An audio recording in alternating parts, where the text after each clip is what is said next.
Yo guys, grabe 'tong pelikula na 'to 'no.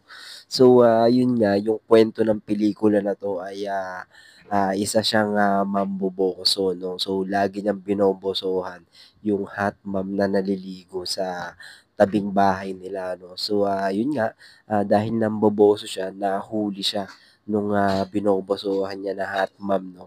At hindi lang yun 'no, yung, hot mom, meron pa siyang kasama sa bahay nila na babae din. Nahuli rin sila na may ginagawa dun sa CR at ayun nga sa kasamaang palad mga kamang-ambo, nahuli sila.